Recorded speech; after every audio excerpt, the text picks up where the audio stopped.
예.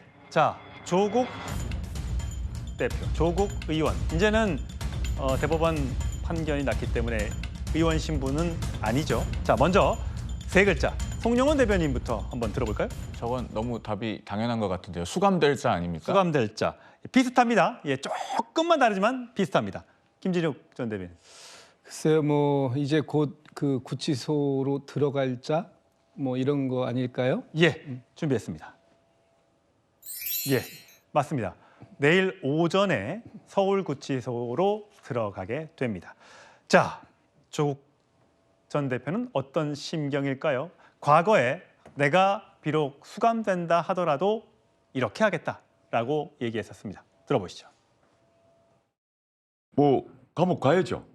방법이 없죠. 뭐 감옥 가야 되고 가서 그동안 뭐 재판 받느라고 어떤 정치하느라고 못 읽었던 책 읽고 뭐 푸시업하고 뭐 스쿼트하고 뭐 플랭크하고 이러면서 예, 건강 관리 열심히 해서 그 기간 나와야 되죠.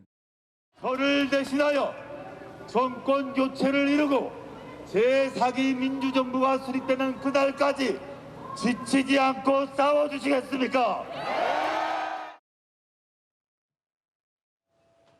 예, 송영원 대변인. 이게 먼저 서울구치소로 갔다가 안양교도소로 이감될 예정. 그러니까 지금 이제 대법원에서 확정 판결을 받았기 때문에 이제 기결수가 되는 거죠. 그렇습니다. 징역형을 확정받은 피고인, 형 집행 대상자가 구속되어 있지 않은 상태일 때는 그 형 집행을 하는 권한은 검사에게 있습니다. 예. 그래서 그 징역형의 집행을 위해서 형이 확정된 피고인에게 일시와 장소를 정해서 소환 통보를 하거든요. 그게 지금 내일 오전에 조국 전 대표가 서울구치소로 나가야 되는 이유이고요. 예. 그다음에 이제 형이 집행이 되면은 그다음부터 어디에 수감될 것인가는 이제 교정당국의 권한입니다. 그렇게 말씀을 드릴 수가 있겠고요. 자, 이 지점에서 하나 짚어보고 싶은 것은 내일 이제 그 일시가 예고가 됐고 장소가 예정이 됐기 때문에 사실은 그 앞에서 또 어떤 정치적인 이벤트 같은 것이 벌어질 가능성이 있습니다. 과거 한명숙 전 총리가 수감될 때도 그랬고 김경수 전 지사가 수감될 때도 그랬는데 왜 힘 있는 정치인들에게는 이렇게 그 많은 여유가 베풀어지고 사실은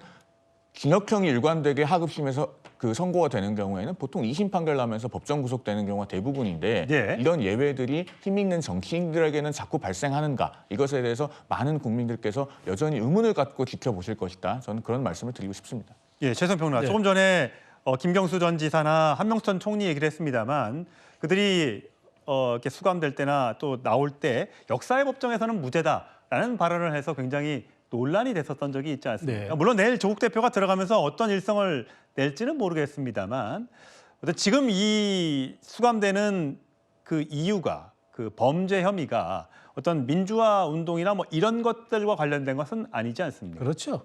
그래서 지금 조 대표가 늘 그랬잖아요. 이제 제가 인터넷 커뮤니티를 한번 봤더니 아주 재미있는 글이 하나 있더라고요. 조 대표가 3년은 너무 길다 했다니까. 그래, 그래서 대법원이 당신한테 2년 준 거야. 그렇게 얘기했습니다. 그러니까 3년 너무 길다는 얘기는 윤석열 대통령에 대한 얘기였잖아요. 그럼 본인이 그렇게 얘기한 만큼 본인의 주어진 죄값을 정확히 치르는 것도 그게 민주시민의 그다음에 국회의원에 했던 사람으로 도리 아니겠습니까? 그래서 저는 그런 얘기는 안 했으면 그런 이중적인 기준은 얘기 안 했으면 좋겠습니다. 나는 현실의 법정에서는 유죄지만 역사의 법정에서는 무죄받을 것. 이거 말이죠. 정말 그 말하자면은 이중인격을 가진 정치인들이 하는 말입니다.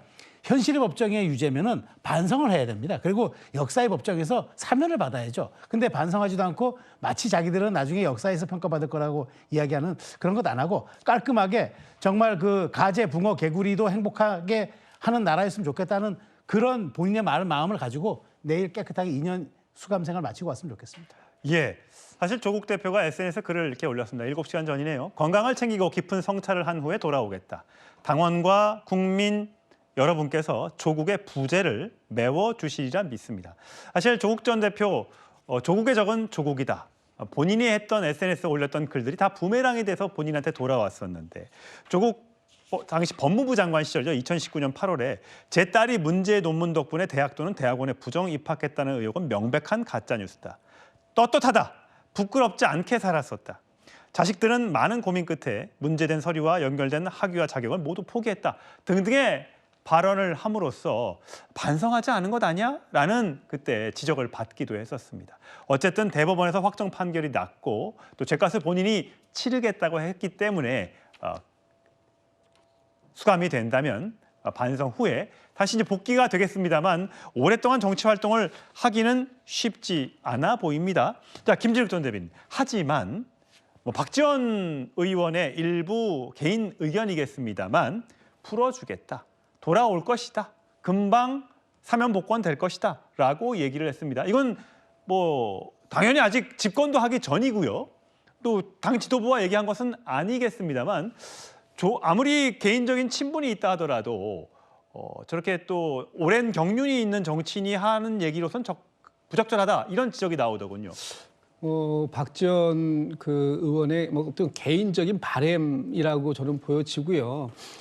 조국 그 전 대표가 지금 이제 내일 구치소로 가는 상황이긴 합니다만 이 조국 대표가 개인적인 그 어떤 혐의들 이런 부분들에 대해서 인정하는 것도 있고 또 인정하지 않는 부분도 있어요.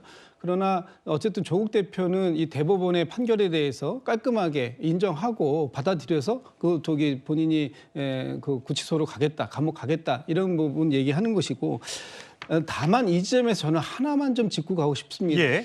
조국 대표에게 조국 대표에게 가혹하리라고 할 만큼 이 조국 대표 일가에 대해서 이렇게 수사를 잘 냈었던 이 검찰이 왜 유독이 이 살아있는 권력이라고 하는 김건희 여사에 대해서만큼은 그렇게도 칼날이 무뎌졌었던가?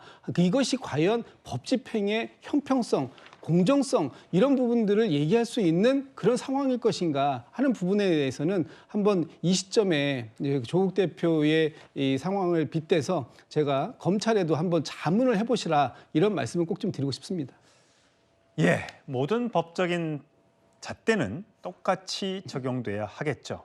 어느 정치인이든 어느 국민이든 다 똑같이 적용받고 혐의가 있다면, 죄가 있다면 그 죄값을 치르는 게 맞겠죠.